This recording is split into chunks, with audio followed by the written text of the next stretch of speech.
This is. I would happily watch it again. It's the greatest trailer I've ever seen.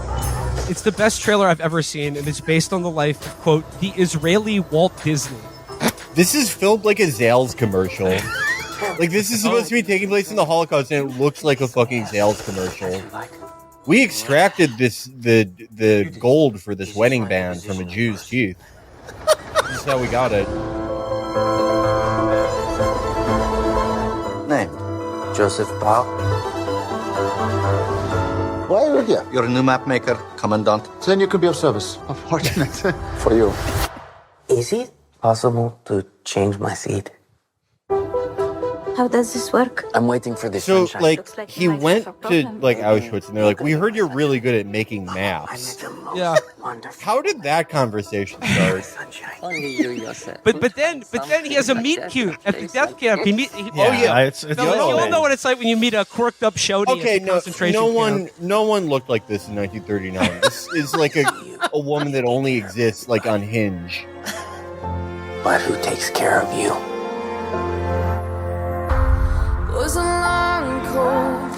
Okay, they didn't have Rachel Patton in the Holocaust. They weren't listening to that. Rebecca Tenenbaum. That's a jet plane. They didn't have there were like 4 jet planes in the world, and like 2 of them were operational. Sorry. Okay, yeah, so they're gonna fuck each other raw at Auschwitz. There's tons of that going on. Oh my god, no condom for me. No thanks. I'm the Israeli Walt Disney. I don't need a condom at Auschwitz. I'll just fucking raw dog you 3 feet from the gas chamber. Things that they can't take from us. Laughter, joy, our spirits. There was laughter and joy as well. I call this movie the zone of laughter, or life is freaking beautiful. I think you're a crazy person. They went through the entire Holocaust. They like gained 5 pounds during the Holocaust. Are they sure? Are they sure they were in the Holocaust? They're like, yeah, it was really bad. We went to this like camp where it was like men and women. It was like multiracial actually, and none of us got killed. And most of the time, we were just making scrapbooks and having unprotected sex. Maybe they were in a reenactment troupe, and they thought they were in the real thing or something. It's like a delusion. Like, I can't wait to see this movie. It's a novel take. That was the trailer for Bao, Artist at War, which was singularly the most jaw-dropping movie trailer I have ever seen. I sent this to Seamus, a friend of the show, Seamus, and he said that, like, this is the most fake movie making fun of a stupid movie in another movie, but it actually exists trailer that has ever been produced. And when I was watching this, I was like, surely this is the most offensive depiction of the Holocaust ever put to film. But then, no, I found out it's based on the life of the Israeli Walt Disney. So then I was like, oh, well, that makes sense, including getting laid in Auschwitz. Yeah, hey, babe, so, let's fuck like there's no tomorrow. To quote A Up Lovely, no need for condom.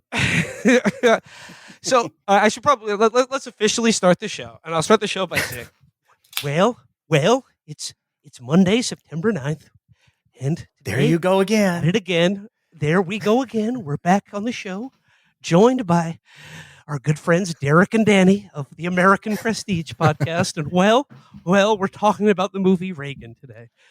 Before we get into Reagan, I was fascinated because many spies told me that you got to go early to the Reagan movie to see the trailers before it. And many people were encouraging me to go early to catch a trailer for a new documentary about how Lincoln was gay. And I was really hoping to see that. But what I got instead was a million times more insane. The sort of this treacly romantic comedy about a death camp and a cartoonist who met a corked up shouty in the gas chambers and learned to live, laugh, love in the middle of the Holocaust. Yeah, they really don't seem like they're having that bad of a time in the Holocaust. Like, it really seems like okay. Is it like a pro or anti-Holocaust movie? We really like don't know. Well, okay, so before I saw Reagan, there was a trailer for a new Matt Walsh documentary called like "Am I Racist" or something, and I gotta say he's really washed. He needs a new bit. He seemed catatonic. He seemed like on ketamine in the trailer. It's like, this is your trailer for your movie. Could you get a little excited? But I was hoping to see the Lincoln is Gay documentary, and this is a trailer for a movie called Lincoln, Lover of Men. The title is bad. Lincoln, Lover of Men. Okay, I have to get a little conspiracy brained about this because I did watch the complete trailer for Lincoln, Lover of Men. And all the talking heads in the movie are very like, they're clearly like gender and queer studies professors at various American universities. And they're like, sexuality didn't exist on such a neat binary in the 19th century. And yeah, like he often slept in the same bed with other men, which, by the way, I've looked like, this is the sum total of the case for Lincoln being gay, is that he often slept in the same bed with other men. But like, he was a traveling lawyer on a circuit, yeah, exactly. But there was like one bed in the state of Illinois, and like him and 6 other guys had to sleep in it.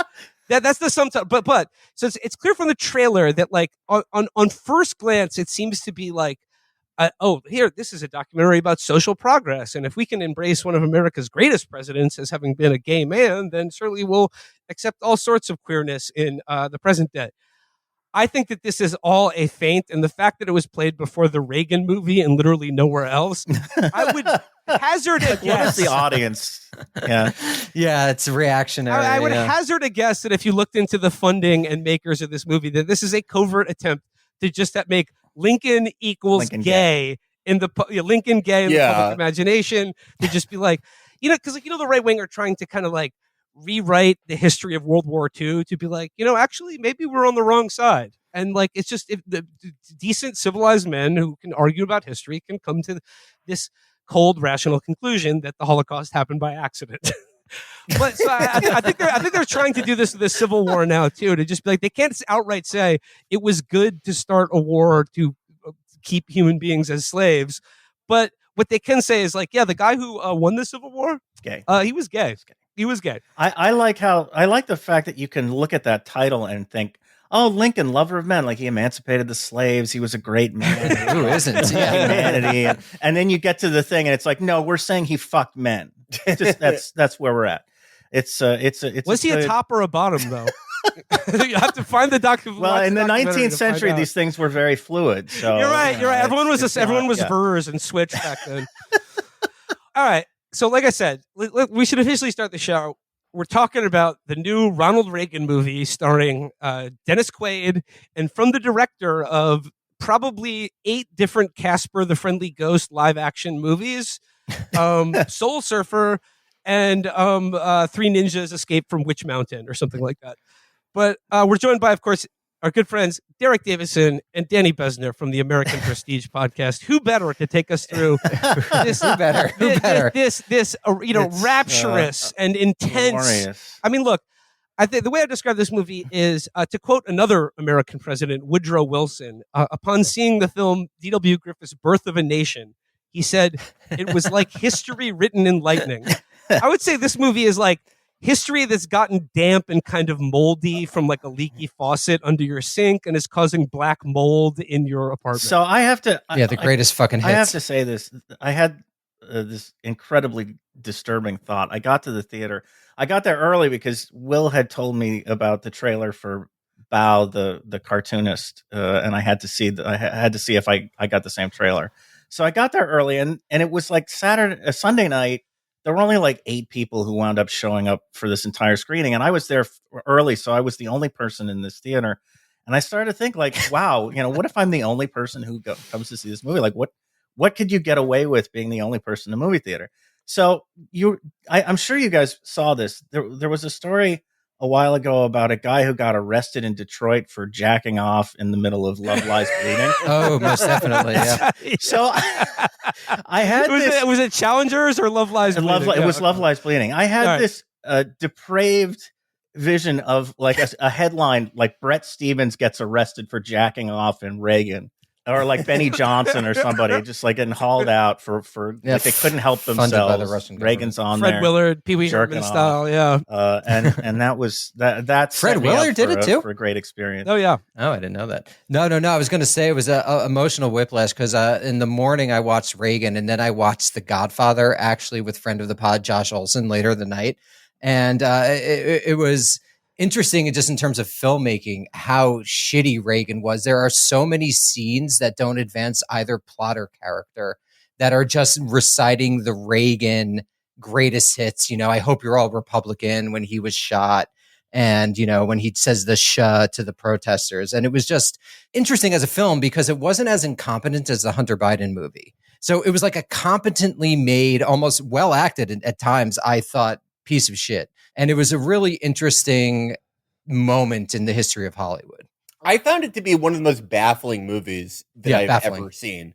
Incompetently made in many ways, obviously, but that is sort of like par for the course for this type of movie. Like we'll call it the broadly Christian genre of movie. I'm very used to that at this point. After like The Reliant, God's Not Dead, et cetera, it was more so that like the pacing and tone of it was dreamlike in this way that makes me think that many scenes were procedurally generated. We'll get to it, but there's a scene on the canoe that gave me the feeling of like not taking ketamine, but almost being dosed with it against my will. Then there is the fact of the central characters of the movie. Jon Voight plays probably the most confusing character I've ever seen. He is ostensibly a KGB agent, but his job with the KGB has been to glaze Reagan for 50 years. Like going back to when he was a lifeguard, he's been following this kid around. This man is 98 years old, and he has spent his entire life like watching Reagan get changed as a teenager, as a lifeguard. He watched Reagan on his first wedding night and was like, oh my God, this is the first instance of back shots. What does he call him? I wish I was Jane. The Crusader, right? He calls him the Crusader. That's what he calls him. Yeah, he calls him the Crusader. And it's like, do you do anything at the KGB except for like glaze Ronald Reagan? Like, and the whole Politburo watching him on TV, like that's the only time they meet is to get together and watch the TV and watch like Governor Reagan give a speech to the California Assembly. It's like, it was baffling framing device. It's like, no wonder you guys fucking lost. Your head guy spent his entire career like setting up like underskirt cameras for Ronald Reagan. I mean, like he would have been liquidated long ago if he gets like the upper echelons of the KGB together for a meeting, and he's like, guys, I have to show you film. Newt Rockney, All American. This man will destroy us. He's watching all the bedtime for Bonzo movies, and they're like, "What, Conrad? What are you doing? What are you talking about? Do you work here? What's your job again?" And he's like, as soon as the Soviet Union collapses, he's like, "I will finally have access to American VHS library to see all of Ronald Reagan films." Randy!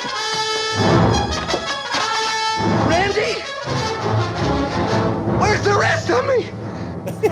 Yeah.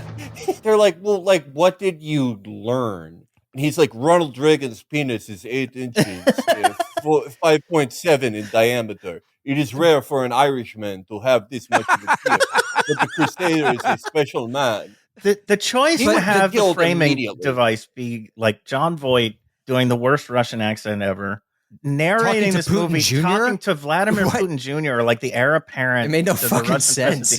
Who gets this? My favorite thing was like, this guy gets increasingly frantic over the course of the movie as he's learning about Ronald Reagan. Like by 2/3 of the way through the movie, he's like ready to jump out a fucking window in this guy's apartment, but he's like pulling his hair out. Smoking like, oh my God, there can't be anybody like this. What are you talking about? He's like so fucking upset by the notion that Ronald Reagan existed. Like, what is baffling going on here? Like, what are these people doing? Super weird.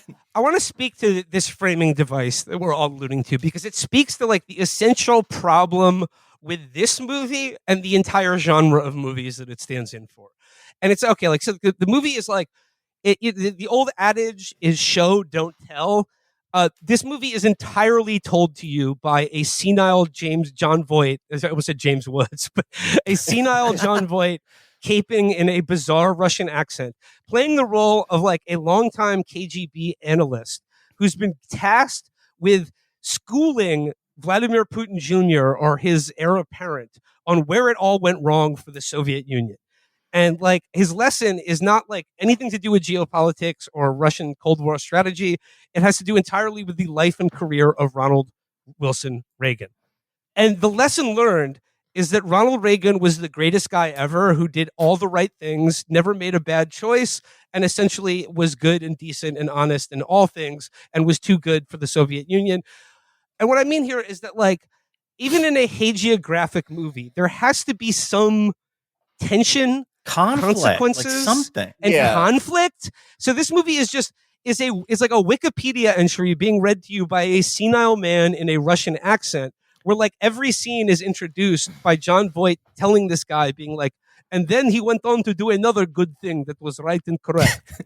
Well, it's sort of an extension of something that we have been noticing in conservative media. We noticed it in Mr. Burcham. We've noticed it in a lot of like very contemporary things. Basically, everything that they have made since like the general right-wing cultural backlash that has made them feel ascendant.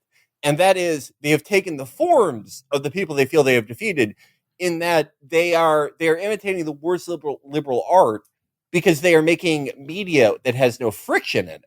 There's no friction or conflict or character or anything. It's just, look how great this guy is. And there's no vitality, Felix. I want to disagree with that 100%. There's nothing vital about any of the art, whether it's Burcham or this or the Hunter Biden movie or any of those shitty Christian movies. Kevin Sorbo, of course, shows up in this. And are they, Will, do you know, are they funded by the same group? Well, the director of this movie directed the sequel to God's Not Dead, God's Still Here, or something like that. Yeah. Classic. But there's no vitality to any. I think that's really smart because it's a washed philosophy almost. So one of the things that was also really funny is how old all of the characters were. Like Gorbachev in real life was something like 40 when he assumed the premiership. He's like 75 in this, and every fucking actor is so fucking old. And that the AI de-aging, I think, really, really comes through. Like John Voight just looks fucking insane when he has like the chin strap beard. He looks like Travis Kelce kind of. He does. He looks like he's wearing football pads. I mean, he looks like he's wearing fucking shoulder pads. Very weird. Like, bulked up like this. It's so fucking weird.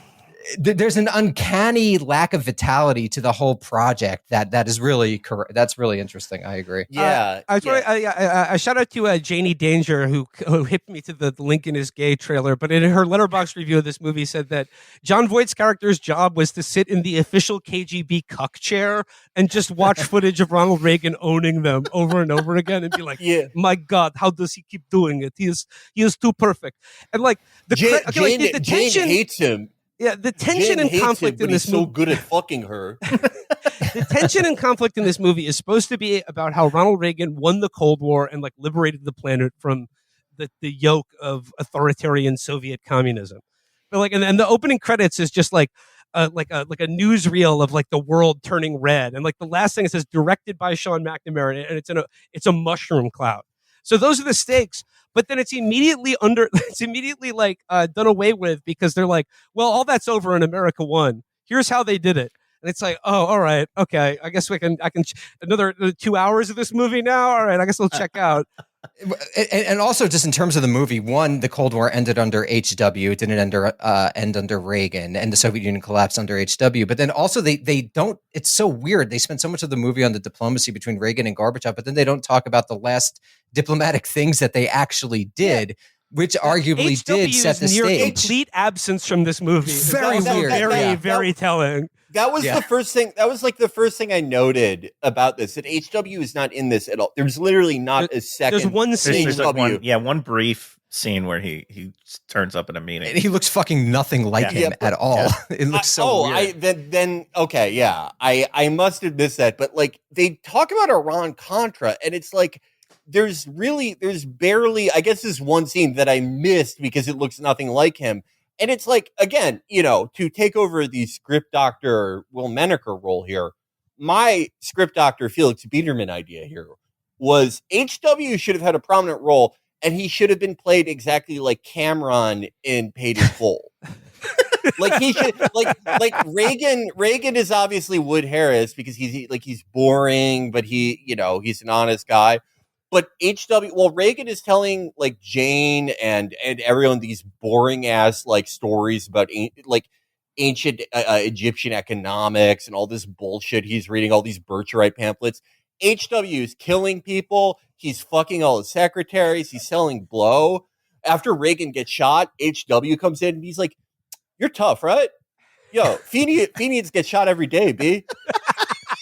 during the Iran-Contra scene, they had like the Democrats have him. They have him like in the interrogation room, and he's like, "I'm not stitching on anyone from Connecticut. When I come home." Yeah, he's like Reagan wakes up in his hospital bed, and he's just like HW is there noisily eating Funyuns, just being like, pull your skirt up, man. People get shot every day. Yo, hey man, pull your skirt down, B. The streets is missing you, yo. Yeah. You tough, right? You're tough. You tough, right? Yeah, no, I mean, like, I'm one of those people that, like, of course, okay, I need to talk about my movie theater experience because it was the opposite of sea of heads. It was nary a head in the audience. There were about 4 people other than me in the audience. 3 of them left with about 20 minutes left in the movie, and I was so jealous of them. I was so jealous. And then the last person remaining in the theater was this old woman. I had to turn around and look. She started clapping at the end. She clapped for Ronald Reagan. Hell yeah. Someone at mine clapped too. I guess like the thing about this movie, my comment on this movie is that it animated American history with all the vivid intensity of the reenactments on Forensic Files. Like that's really because like scenes are just introduced by John Voight being like, here is when Ronald Reagan did this thing. And then they just show him doing that thing. And there's like, it's the definition of telling, not showing. But here's the thing. Even in a movie, which is like I said, is bereft of any drama, conflict, tension, character, or interest, because it essentially is like, here's a record of a guy doing exactly the correct thing at every given moment. But even in a movie as hagiographic as this, I think it's worth noting that Ronald Reagan, as a character, such that he has one at all, comes across as entirely a fanatic and a dope. A guy who believed anything anyone told him about the Soviet Union and who is essentially a witless buffoon in every other aspect of his life. Yeah, the scene where he meets Nancy is horrifying. Basically, like Reagan, for like his first marriage to Jane is a bitch, right? Horrible. Like Reagan, like she's horrible. Yeah, like Reagan, there'll be a dinner and Reagan will be like, I just read a pamphlet today that, a lot of Jews are born with horns. And she's like, can you stop telling the truth, you retard? You're making it hard to be an actor by saying things that are brave and true. I would leave you if you weren't so good at fucking me. And then John Voight pops up from underneath the table. She's right. The Crusader was good at fucking. Yeah. And so like, that marriage is clearly like on the rocks. But then Nancy, when Reagan is like, he's being the greatest snitch of all time, when he's doing the Nicky Barnes of Hollywood and snitching on everyone, and he's running like the snitch office, she comes in and she's like, yeah, I have like the same name as someone who's on your communist list, but I'm like not them. And it's like, it's going to like ruin my family's life. Can you like take me off of it? And Reagan's like, well, you can change your name. And it's like, what the fuck is wrong with you? Change your name? But then he uses the threat of her being blacklisted as a communist to like go out to dinner with her. And this is when I thought that the subtitle of the movie should be called Reagan, the Irish Weinstein. No, because it's played like such a charming meet cute between him and Nancy Davis, the future Miss Nancy Reagan. And you're right, though, when Nancy Reagan, played by Penelope Ann Miller, who you may remember from such films as Carlito's Way and The Relic. So, like, she comes in and essentially he's like, "Oh, it'd be a shame if your name stayed on this blacklist that will ruin your life and career. Well, why don't you just go out to dinner with me instead?" He's like, "Oh, why certainly." It's so weird, and there's never any indication of like why she might be attracted to him other than that he's Ronald Reagan, and like, oh my God, Ronald Reagan. is asking me out on a date. This is, amazing. And they have zero charisma. They have zero on-screen there's no connection. It's chemistry. really fucking grim. Mina Suvari was probably the best. They are adrift in a canoe, which we will get to eventually. But I guess from the standpoint of like the baffling kind of choices that get made in this movie, just aesthetically. I do you guys remember the scene where he goes to Vegas because his career's falling apart and he just becomes like this stage guy in Vegas to kind of pass blue ribbon. Yeah. There's like this there and there are a few of these throughout the movie, but there's like this brief montage of, I guess it's supposed to be like real footage, like almost like a quick fire documentary stuff. But interspersed with that, it seemed like there was stuff that they filmed for the movie, but they filmed it so that to look like it was real footage of like people playing slots or whatever in like Vegas. JFK style. It was just bizarre aesthetically, and that was the first point where I was like, if I just left and tried to skate on what I know of Ronald Reagan, would anybody notice? Like, if I just walked out of this, Derek. Skated on the movie. Derek, I'm one of those people that I had to check the runtime of the movie before going into it. I was like, oh Christ, this is my Sunday. Just flush down the fucking toilet. And I'm one of those people that, like, in my brain, when I see 135 minutes, I go, oh, it's an hour and 35 minutes. And then I'm just sitting in the theater and I'm like, wait a second, 135. No, wait, this is over 2 hours long. Fuck. I was happy because I don't like to check my phone or anything during the movie. I hate that. But there were so few people in the theater that I was able to like put my phone in the seat next to me and just like, without disturbing anybody, like to keep tabs on the time. I'll be, okay, 20 minutes left. I can make this. I can do this. I did that the only thing that kept my focus on the movie itself was the fact that the Giants game was actually worse than this movie. It would have done more psychic damage to me than just gritting it out and seeing Dennis Quaid flash his $1 million smile for the 10,000th time.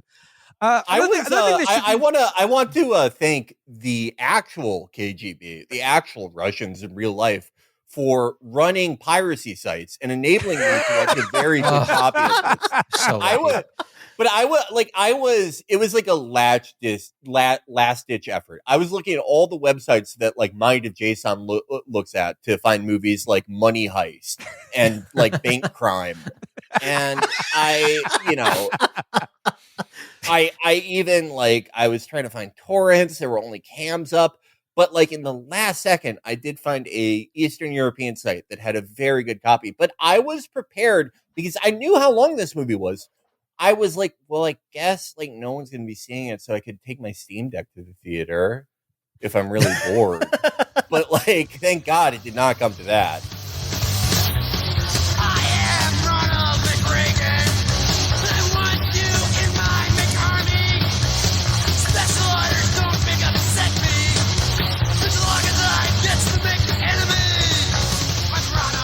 I think we should go through the movie, just chronologically go through the movie. But like, it should be stressed though that like, in addition to being dog shit boring, this movie looks incredibly chintzy and cheap, sloppily made, just half-assed in every regard.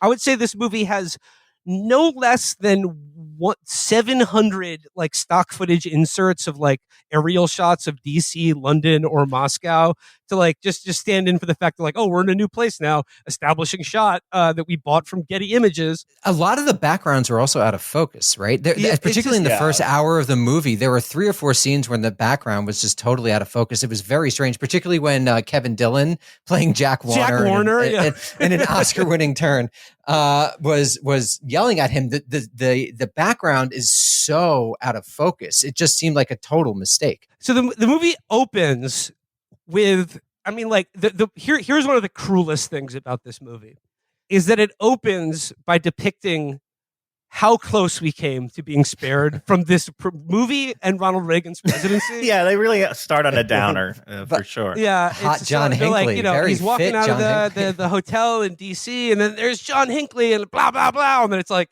record scratch. You're probably wondering how I got here, except instead of that, it's John Voight being like, "I will tell you a story now of greatest American president who defeated Soviet Union." But for the most part, like, the movie keeps cutting back to James Woods in this apartment, just like doddering around telling this story. But like it picks up with like it covers Ronald Reagan's career the movie really begins following Ronald Reagan when he is an actor in Hollywood in the 40s. And like his entree into politics and what got him on the KGB's radar is that he was the vice president of the Screen Actors Guild at a time in Hollywood where a lot of the trade unions were communist influenced, or there were many communists in the trade unions, and there was like a radical labor movement in Hollywood that was seeking to counter the power of both the mob and the big studios in film production. And Ronald Reagan was an FBI informant throughout all of this, and like in Jon Voight's character's telling, they were like, we were so close to taking over Hollywood, except for this one man stopped us, and his name was Ronald Reagan. And again, like the framing here, at one point he's like showing Vladimir Putin Jr. a film, like on a reel-to-reel film strip, basically, of Reagan's life. And it's during that they have flashbacks back from his days as the FBI informant to his childhood, to his time as a lifeguard, as a teenager, implying that Jon Voight was filming this guy from like the time he was 8 years old up. They had a KGB agent assigned to take video to take film to this random lifeguard, just this random guy who's going to someday change the world. It's batshit. Jon Voight's character would have to be like 170 years old. Because he's presumably been like documenting the Reagans since like his grandparents. Like if he was able to spot like, oh my God, this lifeguard is so sexy and brave, he's probably going to defeat us. He had to have had an eye on his parents and his parents before that. You didn't just randomly, zero in on this lifeguard. He was the KGB Bene Gesserit. He was like, our plans are measured in thousands of years. Yeah. I don't think any character in any movie I've ever seen has glazed another character that they never encounter physically hard. It has to. It's like I'm struggling to think of a comparison, and there is none. Maybe like Rear Window at best. Will, I had a question actually. Do you know in that scene where he's in Hollywood and he's yelling at Eddie Cantor, who is the gay Jewish communist? Dalton Trumbo. Spent the night teaching guitar online and then watched Trumbo for like the billionth time. Dalton Trumbo, that's who it is. Okay, There's a scene that's a great scene. He's having dinner with Eddie Cantor and Dalton Trumbo. Yes, okay. And he's like, you idiot communist Jews. And they're all political. And there's a scene where the Dalton Trumbo character, the blacklisted screenwriter Dalton Trumbo, looks at Reagan and he's like, a day is coming, Ronald. A day is coming when you'll be asked to choose sides. And on that day, I will kill you. I will literally murder you. And then Ronald Reagan gets up and he's like, well, I don't know about that. I'm just not really a fan of politics. I just like making movies so much. And then just like walks away. But then like Dalton Trumbo's like, Ronald Reagan, I'm going to kill him. That is a recurring theme in this movie. If there are any themes that could be identified, it's that like Reagan's only fault, and the only fault in his character, this is a real like, my only weakness, I work too hard type thing, is that he thought too highly of his enemies. He saw the good in everyone too much. And if he had any fault, it was that. It would be subtext, but Nancy literally says this out loud several times. You're too good a man. And they also, of course, to skip over totally the biggest thing he did for the first half of his life, which was getting residuals for actors. Like they skip from like the 50s to 1962. Reagan was actually really instrumental in the 1960 SAG WGA strike. And I found it odd that they spent so much time on labor unions. And then this was like a gigantic deal, and it catapulted him to the governorship partially because people thought that he could be molded. But I guess it's obvious there's no way they could do anything slightly pro-labor. There was an interesting sleight of hand in the movie where like his political career is sort of like launched, or the germ is planted by Jack Warner, portrayed by Entourage's and Platoon's Kevin Dillon. But he's like, hey, like, like the war is over. He was like, he said, you gave this war like 5 years of your life. And like, your career is going nowhere. Like it seemed to imply that Ronald Reagan fought in World War II. and like no, he was just in newsreels portraying a soldier trying to get you to buy war bonds. He did not. I know in his second term in the White House, he literally said, "I liberated a concentration camp," because a character he portrayed in a movie did so. But he did not actually. He was not actually in. I could be wrong about this, but I don't think he was actually in. That was great because Kevin Dillon at one point is like, did, as a matter of fact. Kevin Dillon at one point is like, this war has taken the best years of your like he was fucking Ted Williams. Like, this war has taken the best years of your life from you. Like, he would have won the MVP. He would have won Best Actor if he wasn't fighting and storming the beaches of Normandy. It is such a Johnny drama thing to think too. Like, he sees Ronald Reagan playing a soldier in like a U.S. Army propaganda film, and he's like, "Baby, bro, you were basically there." I am Dachau.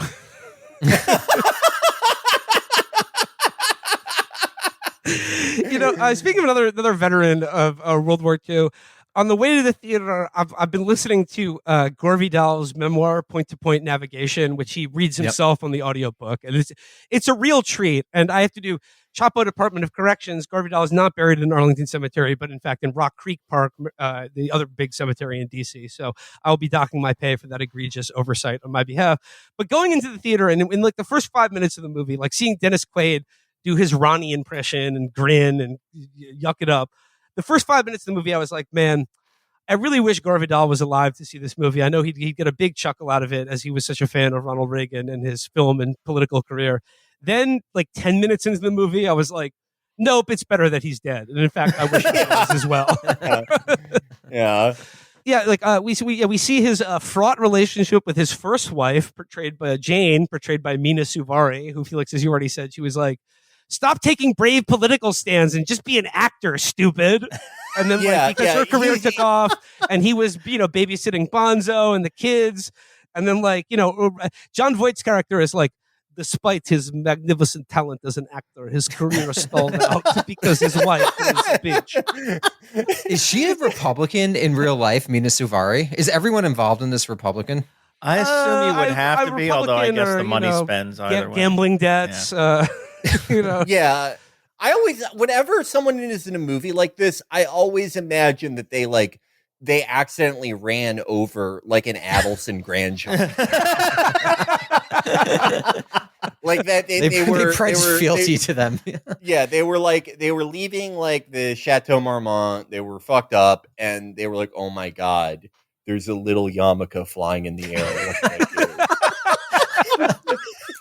And then a year later, they've wasted a year of their life being in Reagan. I don't think I really appreciate about the movie is like the flashbacks to his early life. Like there's a couple of great Reagan moments here that sort of humanize him and just show you the type of character or the type of man he really was. And there's a couple really funny ones, like when he was on he was on a football team and they couldn't travel because it was Southern California and some of their players were black. So he puts up the black players in his parents' house when they're at a road game or something like that. But the movie does lean very heavily on his, I shall say, career as a lifeguard when he was 16. And the movie posits this as some sort of Rosetta Stone for understanding the man, is that he just wanted to save lives. And he viewed himself as a guardian of life. And he just didn't want America or liberty to drown after drinking too much. But also that he had foresight. Remember the whole thing with the currents that he knew going under the thing, and he knew what the Soviets were going to do before they did because of his lifeguard ability. It was fucking so stupid, but that's what John Voight says at some point. And just to my earlier point that the movie cannot help but portray this man as a fanatic and a dope, especially on all things related to communism. Is one of my favorite scenes is a early formative moment for Reagan is when at his local church, the pastor, played by Kevin Sorbo of God's Not Dead and Hercules' Legendary Journeys fame, and of course The Reliant, brings a Soviet dissident to the church, and he's like, the first thing they took away from us was the freedom to worship.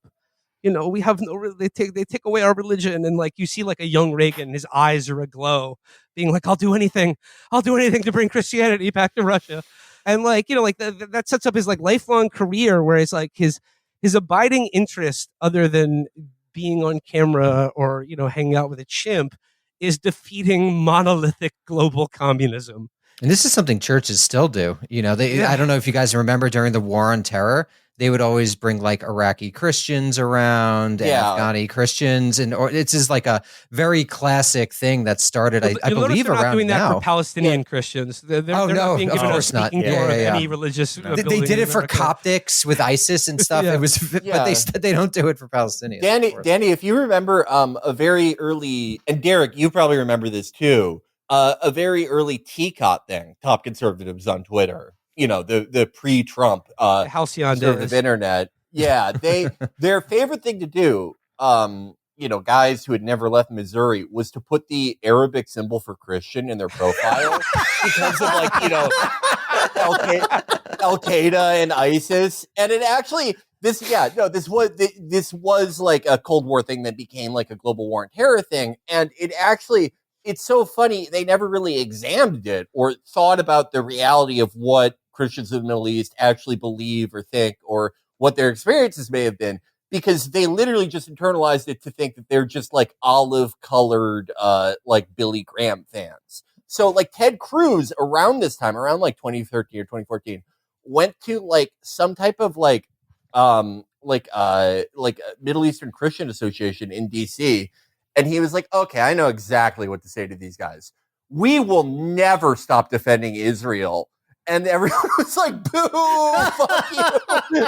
You know, because there are a lot of like Palestinian Christians and just Christians in general in the Middle East who, you know, for one reason or another, have a bone to pick with Israel, obviously. And he was like, well, fuck you. You're anti-Semitic. But just, I mean, I think another very telling moment in this movie in terms of like how they cannot, it really just, in spite of itself, there's no way you can portray Reagan positively or negatively in which he doesn't come across as a credulous dope. And one of my favorite scenes in the movie is when Nancy recounts a story of when the singer and teen heartthrob Pat Boone visited them at their house in Hollywood along with some fucking snake handling preacher who laid hands on Reagan and prophesied that one day he would reside at 1600 Pennsylvania Avenue. And the movie's like, and Reagan believed him, and he was right to do so. That scene I thought was actually really instructive, especially having watched The Godfather later, because every scene in The Godfather moves the plot forward.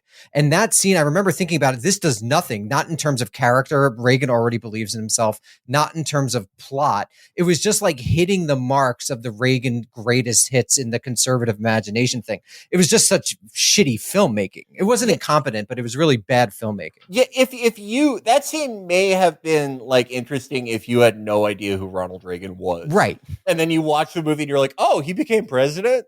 Like, knowing that he was a president, it's not that good.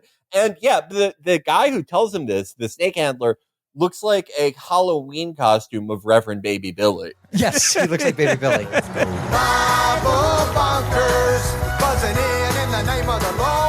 So his career in Hollywood stalls out, but then he meets the love of his life, Nancy, and they get married. And then also the thing in this movie, he really loves horses too. It's a big part of this movie is his love of horses. And then like, okay, here's the thread I got to pick up on. With probably, I don't know, 15 minutes left in the movie, they introduce a character who's a Secret Service agent who rides a horse. Yeah. And like, I hate so weird. It's like they're like, Joe Barbaretta or something John from Barbarella. Boston PD. He has this he's like Boston a horse accent. cop who joined the Secret Service and is the only guy in the Secret Service who knows how to ride a horse. So they're like, hey, do you want to be the president's body man? He loves to ride horses. And then that character goes away and isn't reintroduced until the last scene where he takes Reagan on his last horse ride before Alzheimer's robs him of ability to, to putter around on horseback. But yeah, it's just like, who is this character again? That whole thing, like the handling of the Alzheimer's, which you don't get until as you said, the last scene of the movie. He's sharp as a tack the whole time. Meanwhile, we know he was like dead from the neck up from 1985 on. But it's not until the final scene where he looks in this aquarium with a little White House in it, and he's like, I know this is supposed to mean something to me, but I can't remember what it is. Like, what the And that's the first and last mention of the Alzheimer. Like it just carries out from there. And like Derek, the movie ends with him like like the Secret Service, because like Nancy's like, I can't tell him that he can't ride a horse anymore. He loves horses so much. He loves his horseback riding. I think I don't have the heart to tell him. So they pawn it off on this Secret Service agent who's this like Boston shithead who's like, Mr. President, I can't take your horse riding no more. And then he's like, he tears up and he goes, How about one more ride? And then he's like, okay, sure, Mr. President. And the last scene of the movie is him and this guy, like Brokeback Mountain style, trotting off into the California mountains. And I just kept thinking the guy's just going to take out a gun and shoot him. Reagan, lover of men. They could tell me about how you tore down the Berlin Wall, Lenny. Tell me again about the Berlin Wall. And he's just like, well.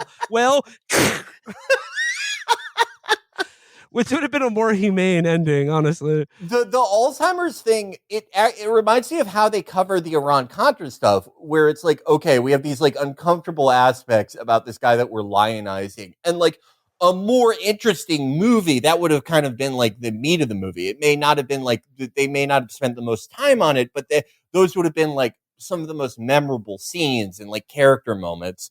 But instead, they're just these passing like flashing scenes that almost feel dreamlike, because the director almost is like forced at gunpoint to include them. And it's like, at that point, like, don't even put them in. Reagan was doing calculus until the day he exactly. You know, the way they deal with most of his presidency, because like in terms of depicting the actual like goings on of his 2 terms in the White House, most of it is dedicated to him negotiating with Gorbachev, and like the climax of the movie is him saying, "Tear down this wall." That's it. They covered the rest of his 8 years in the White House with a montage where like Nancy says something like, well, not everybody liked old Ronnie. And then it's just a montage of like gay people. It's gay people. It's half gay people and half like mean English prog rockers. That was like the anti-Reagan coalition. It was gay people who were like, hey, we're like, you're not doing anything about this epidemic that's killed like 80,000 of us. And then like the band Yes or Roger Waters like making confusing music videos where there's a big Reagan head and he's referred to as Ronnie Reagan. Yeah, that the incredible anti-Reagan coalition that was half English musicians who could not vote in America. That was the biggest antagonist of the movie, more so than the Soviet Union. They're just like, they're not even a threat. He is always like 10 steps ahead of them. They are like the Keystone Cops. And I feel it's just to jump on what you said, the 2 most interesting parts of the movie, I thought, were the Iran-Contra, where it suggests that Reagan did know what was going on with Ollie North, which I thought was kind of interesting. Even the historical consensus is probably that he did have early onset Alzheimer's and that he might not have remembered what was going on. But then, do you guys remember that speechwriter? Dana Rohrabacher, the right-wing hippie who was introduced as Nancy says this is like during the scene when he's governor of California and sends the National Guard in to crack heads at Berkeley over their anti-war protests. But she was like, some of the young people they loved Ronnie and like, you know, they had the crazy dedication to him. And then it's like, he's never name checked, but he's referred to as Dana. And I was like, is this Dana Rohrabacher? And sure enough, it was. Dana Rohrabacher met Reagan because he camped out on his lawn and was like, bro, Mrs. Reagan, I got to meet your husband. He's so rad. And then he gets a job in the White House writing speeches and then like inserts the tear down this wall line into his speech in Berlin and thus wins the Cold War for America. And I was like, did Dana Rohrabacher write this movie? Podcasters.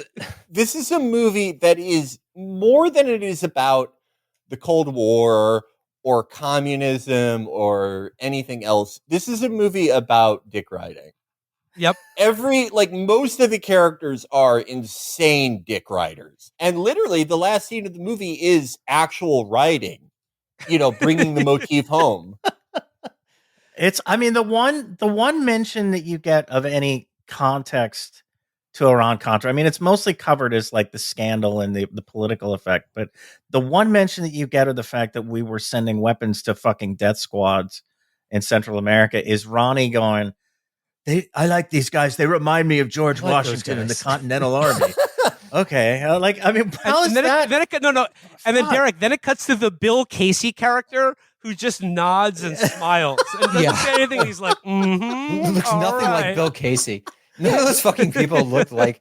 But what they could have done with the Rohrabacher character is that, like, there was a thing of young people associating with Reagan, like Lee Atwater, right? The Alex P. Keaton. There was this strange phenomenon, which I think really affected the politics of our young lives in the 90s and 2000s, of Reagan being associated with something cool. And that was like, that's kind of interesting. Why did this guy become associated with this forward-thinking youth culture? And again, just as a shitty movie, it didn't do anything with it. But that to me was the most interesting part. You got a glimpse of Reagan, like what was actually attractive about this guy, because that's actually a question.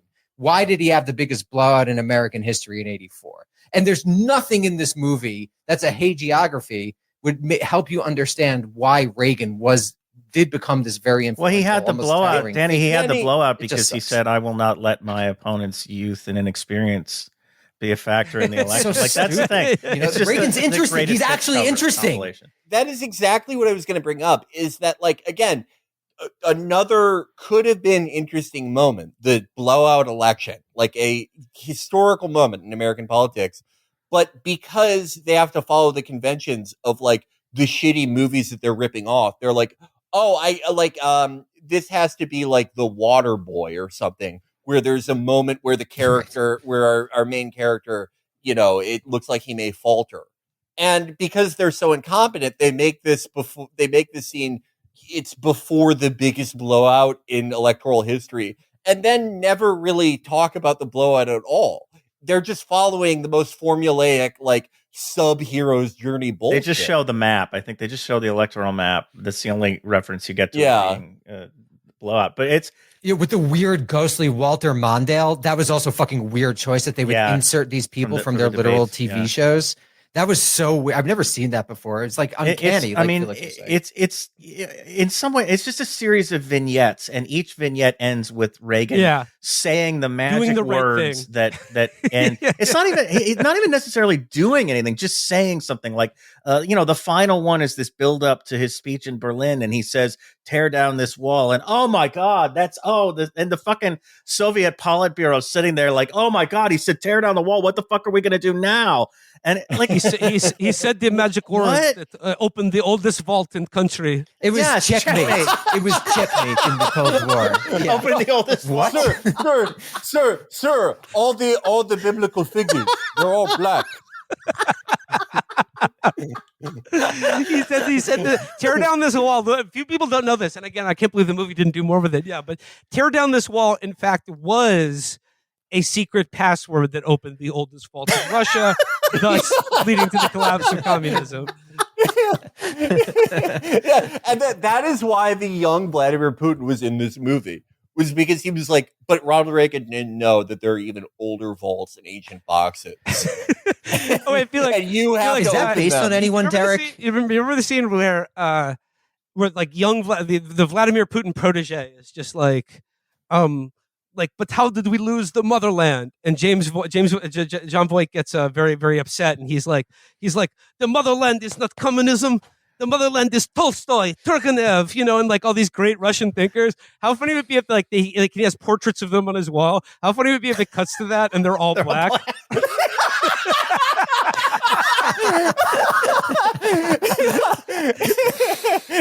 Yeah, the end of the movie, it's just like a 10-minute long Scorsese like tracking shot of the Putin character going into a vault, and he opens it, and it's like, not only does he find like Tolstoy and everyone is black, but Ronald Reagan also black.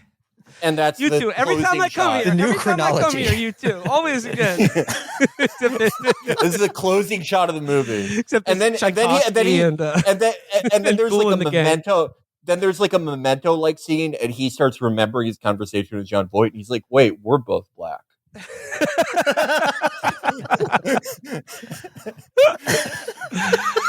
Everyone in the movie is black. I don't know if you guys stuck around. I did appreciate the post-credit scene, which was, they showed Reagan's post-credit sequence. Well, they showed the funeral. Yeah, dude. Over the 9-minute credits and a post-credit scene, and you realize that it's actually a young Barack Obama and his gay lover watching the funeral on TV. No, I'm kidding. No. That reminds like I know there. It's like it's just some guy in the back of a limo, and you see a head bobbing, and then someone comes up and whoa. He really was a great president. Let me be clear. Reagan is great. I came too early. Another bunker. That reminds me a whole other angle that me and Will were talking about after we both watched this. Do you guys remember the Tip O'Neill scene? Okay, yes. Chris, do you have my favorite audio clip ever queued up? The scene where he meets Tip O'Neill it made me and Will think of a whole nother layer to this movie because when he meets Tip O'Neill, it's like, you know, he's like, played by Dan Lauria of The Wonder Years. Yeah, he's like, hey, you know, you won the election, but, you know, come Monday, it's game time. You better be ready.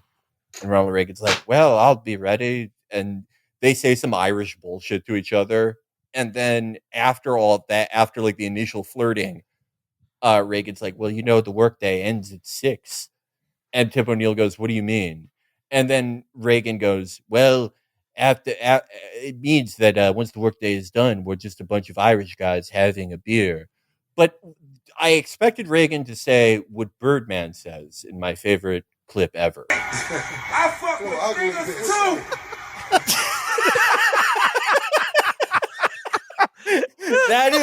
That was what was going on in that clip, and it really their relationship is so homo-thug. I'm sorry.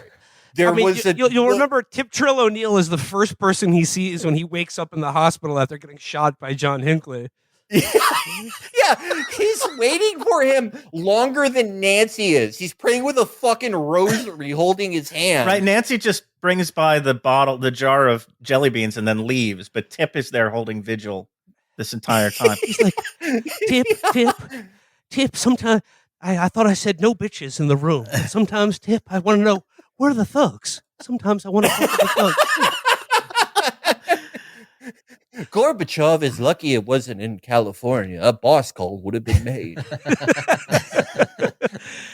Can I mention like a couple of random things that we haven't touched on, which are in no particular order, but the blink and you'll miss it appearance of Scott Stapp as Frank Sinatra. You don't even know that he's Frank Sinatra. No, yeah, there's no indication given which that he's is incredible. Frank Sinatra. He doesn't look anything like Frank Sinatra and is on screen for all of 4 seconds. The Robert Davi as Leonid Brezhnev, which is immaculate. So good. Great performance. That was great great. performance. I gotta say, like, credit where it's due. This movie was putrid, but there was one scene in this movie that got a genuine chuckle out of me, and that's the scene where, like, they're talking about how Reagan had a hard time negotiating with the Soviet Union because after Brezhnev, like, every one of their leaders dropped dead in like a couple because they were all a billion years old, smoked 80 cigarettes a day, and were on like every pill known to man. But there's a funny montage of like after Brezhnev, it's like Andropov, the other one, and like it's just that it's one state funeral after another, and he was like, I can't even get them on the phone; they keep dying. Yeah, that was funny. Yeah, 20 years younger than Biden, by the way, when they all died. Yeah, That's incredible. Exactly right. Robert Davi as Brezhnev shocked me because he looked like if the real Brezhnev had Chad surgery. He did. He had that narrow face. It's so funny. Yeah, it really like Brezhnev had like, you know, one of those balloon faces you get when you start drinking at 7 years old, like all of those guys did. Yeah. But the last thing was the performances, and this they show up around the time when he starts meeting with Gorbachev. The performances of Margaret Thatcher and the Margaret Thatcher character was so weird. The Japanese prime minister. She wanted to slap him off more than Nancy did. Well, so yeah. I love these because the guy who plays the Japanese prime minister, Yasuhiro Nakasone, I think it's after their first summit, gives the most Principal Skinner with the laser to his head, like line reading on the phone, where he's like, Mr. President, we all stand with you. The free world is in your corner and you are speaking for all of us. But then you go to Thatcher and she's like, go get him, Ronnie. Like, what the what, do you really imagine that these people spoke like this? Like, what the fuck? It's incredible. I can't wait stuff. to jump on your pony, Reagan. Cowboy, go, cowboy, go. Yeah, Thatcher was kind of hot. I'm tired, lady. Ronnie, you can do me from behind and pretend I'm your friend. I know you fuck with Democrats too. Is that what you said? You can call me Rock. I mean, obviously, like Dennis Quaid is passable as Ronald Reagan. I mean, it's like nobody in this movie is really trying. And there's something about Dennis Quaid's plastic surgery and the makeup that they used to make him look slightly more Reagan-esque that made him look frightening the entire movie. Well, especially when they de-aged him, he's got like the ears and nose of an old guy, and he moves like an old man. So there's this whole uncanny quality to the first hour and a half of the movie. He just looks so strange. Like, as you might expect from a movie like this, virtually all of the performances are let in, phoned in, or just simply not trying. I will carve out one exception, two exceptions. I thought the two people in the movie that actually seemed like they were acting or like even maybe like happy to be there was Dan Lauria, who plays Tip O'Neill with like red-faced Irish brio. You could smell the liquor on him in that performance, and I thought that was credible and authentic. And then weirdly, Xander Berkeley as George Schultz, turned in kind of a pretty good performance, actually. Yeah. But other than that, it's just really it's quite dire. It's very, very. This movie was woo.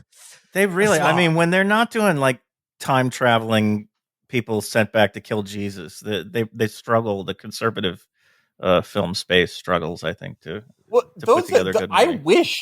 I wish the Assassin's 33 AD people made this movie. It would have been way more interesting. They would have they would have asked way more interesting questions. But yeah, it's sort of the nadir of Christian filmmaking, as we call it. We've seen enough of these to know when something's uninspired and like is literally just being made for like who's that guy? Harlan Crow. So Harlan Crow can have a tax write-off. And this is one of those. And I was just trying to think, like, who is this movie supposed to appeal to? And the answer is that this is just this is just pure boomer slop. This is just treacly nostalgia that with the same production values and general quality of like actually sub History Channel documentary quality to it. Like if you didn't to a new generation, if you didn't know who Ronald Reagan is, like what would be the appeal of this movie at all, other than like, hey, I know you think you're sports stars and Taylor Swift is pretty cool, but what if I told you about someone who was even cooler? His name was Ronald Reagan, and he was president of America. Will, that's the thing, is that like most of the audience for this movie, I would say 70% of the intended audience for this movie died in the first year of COVID. I'm not even kidding. Like that really is it. So before we go, I do have one question. Why do you think they chose that framing device? It's really so weird. It'd just be much easier to tell the cradle to grave Reagan I'll tell you story. exactly. I'll tell you exactly why. No, I think it's because it is an obvious crutch that the screenwriters had because look, making biopics is very hard, especially about very well-known people like that. And you can go the route that covers most of their entire life and political career, a la very successfully, I might add, in Oliver Stone's Nixon, which I think is a great film that is very interesting and thrilling, and just like you learn a lot about the subject, and it reveals something about both the filmmaker as an artist, but also like his subject matter. Or you can go also very successfully to portray a pivotal moment of just like 2 weeks in the life of his political career, a la Steven Spielberg's Lincoln. They chose to go the full life story route. But the problem is that there's so much you have to include that it's very hard to just like move from one scene to another in any kind of organic way, or just like I said, to show rather than tell. The John Voight KGB framing device was just a way that they could write this movie like a Wikipedia entry about their favorite president. And it's the style of writing of a kid trying to relate a TV show that you've never seen to you, where they just go, and then. And the John Voight character essentially is a stand-in for the screenwriters to go, and then. as the narrator of the movie, who just tells you, who just gives you the information necessary so they can get on to another scene of another wonderful right, as opposed to but or therefore, which has causal connection between scenes. Yeah, it's just a list of Wikipedia entry. Yeah, that's smart. I agree. Are there any other performances? I mean, like, are there any other performances or moments, standout moments from this movie that I'm neglecting? Because I mean, like, the movie felt about 9 hours long. I know I'm abridging quite a lot of it for a good reason, but God, it was just terrible. No, it was fucking horrible. It was really bad. And I have appreciated Dennis Quaid going on the right-wing media circuit. I mean, apparently he's right-wing now. He was on Tucker, and he's talking about the wokes and stuff. It's like, are these his actual beliefs, or is he just trying to get cast in a movie? Like, I don't know. Dennis Quaid is like a pretty good actor. Dennis Quaid's a good actor. I like Dennis Quaid, but there was surprisingly little culture war stuff, actually. That now that I think about it, there was almost no culture war stuff except the gays hate Reagan scene, basically.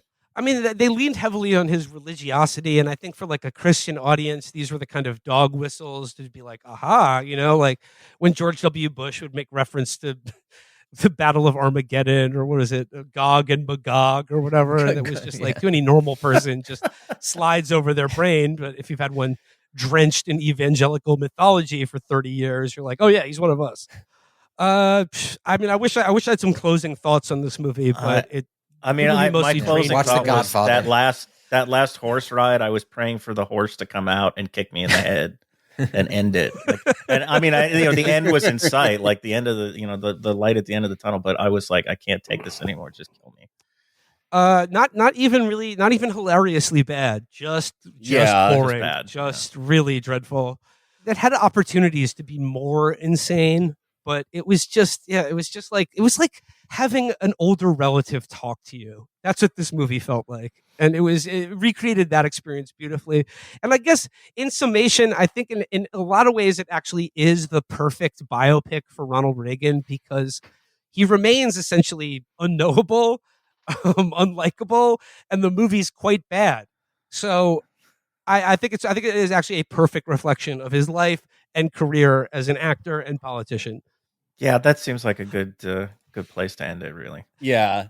Derek and Danny, I want to thank you so much for joining us. The show is American Prestige. Always good to have you on the show. And you have an American Prestige related announcement you'd like to share with our audience? All right, so we've been on Substack for a while. We're switching platforms to supporting cast. So if anyone's an American Prestige subscriber, please keep your eyes out for an email about how to very easily switch your subscription in one click. And thank you guys again for having us on. We really appreciate it. And thanks to everyone for listening to American Prestige as we move. So thanks, Will. Thanks for giving us that chance. Well, thanks again for everyone for listening to Chapo. And I hope you'll tune in again when Bao, An Artist at War, comes out. That is a movie I will be seeing day one, opening night in theaters. I mean, you got to do one for Lincoln Lover of Men too, right? I mean, there's got to be. No, that's for his private collection. Movie, the Reagan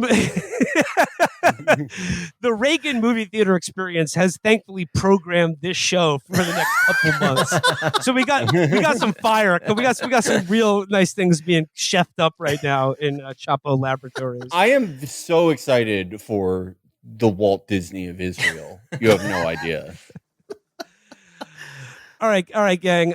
Till next time, we'll see you at the movies and in American history, where we all have to live until we die. But hopefully America will end before then. But all right, till next time, everybody. Bye-bye. Bye. Bye.